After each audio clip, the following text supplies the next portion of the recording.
ഷാഹി കബീർ എന്നുള്ള തിരക്കഥകർത്ത് എഴുതിയിട്ടുള്ള ജോസഫ് ആയാലും നായട്ടായാലും ഇലവിഴ പൂഞ്ചിരായാലും ഒരു സ്ലോ ബേൺ ഒരു നല്ലൊരു റിയലിസ്റ്റിക് പ്രേക്ഷകർക്ക് നൽകുന്ന ഒരു റിയലിസ്റ്റിക് സ്വഭാവമുള്ള സിനിമയാണ്.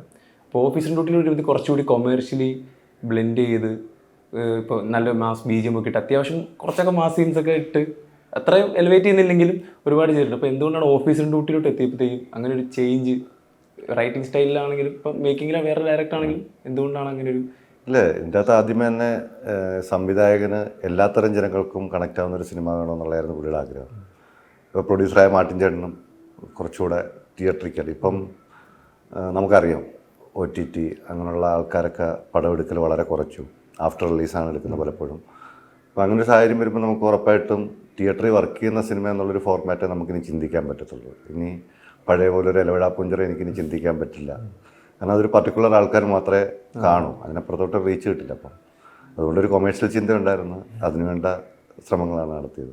ഇപ്പോൾ ചാക്കോച്ചൻ മെയിൻ ക്യാരക്ടറായിട്ട് ഇപ്പോൾ ഈ സ്ക്രിപ്റ്റ് എഴുതുമ്പോൾ തന്നെ ചാക്കോച്ചൻ തന്നെയാണ് മെയിൻ ലീഡ് ആക്ടർ എന്നുള്ളത് തീരുമാനിച്ചത് തന്നെയാണോ അതോ റൈറ്റിംഗ് കഴിഞ്ഞിട്ടാണോ നിങ്ങൾ തീരുമാനിച്ചത്? ഇല്ല, ഞാൻ എല്ലാ കഥകളും ജോസഫ് അടക്കം ഒരു കഥാപാത്രത്തോട് അല്ലെ ഒരു ആക്ടറോട് പറഞ്ഞു, എൻ്റെ ബേസിക് ഐഡിയ പറഞ്ഞു.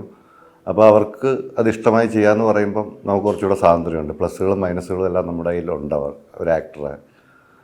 അപ്പോൾ അവർക്ക് വേണ്ടി നമുക്ക് എഴുതാൻ പറ്റും. അതുമല്ല പിന്നീട് നമുക്ക് കുറച്ച് സൗഹൃദമുള്ള ആളാണ് ചാക്കോച്ചൻ. ഇപ്പോൾ ജോസഫ് കഴിഞ്ഞപ്പോൾ തൊട്ട് നായരിലാണല്ലോ അതിന് ശേഷമൊക്കെ മിക്കവാറും വിളിക്കുകയോ കാണുകയോ സംസാരിക്കുകയോ അല്ലെ ഒരുമിച്ചിരിക്കുകയൊക്കെ ചെയ്തിട്ടുള്ളത് കൊണ്ട് നമുക്ക് കുറച്ചുകൂടെ കംഫർട്ടുണ്ട്. അപ്പം ഇടയ്ക്കിടയ്ക്ക് ഫോണിൽ വിളിച്ചാൽ ഇന്നാണൊക്കെ ചെയ്യുന്നതെന്നൊക്കെ ഞാൻ ചാക്കോച്ചനോട് പറയും.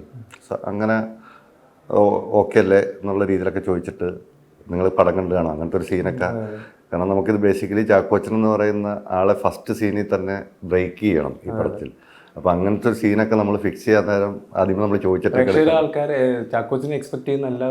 അല്ലാതെ ഒരു തുടക്കം കിട്ടണം. കാരണം ആ ഒറ്റ തുടക്കം ആണ് സിനിമയെ പിന്നെ കൊണ്ടുപോകുന്നത്. സോ അപ്പോൾ അതുകൊണ്ട് നമ്മൾ അങ്ങനത്തെ സീൻ ഇപ്പോൾ ചാക്കോച്ചനാണ് വിളിച്ച് ചോദിച്ചേ പറ്റൂ. കാരണം പുള്ളിക്ക് അങ്ങനെ ചെയ്യാൻ പറ്റുമോ?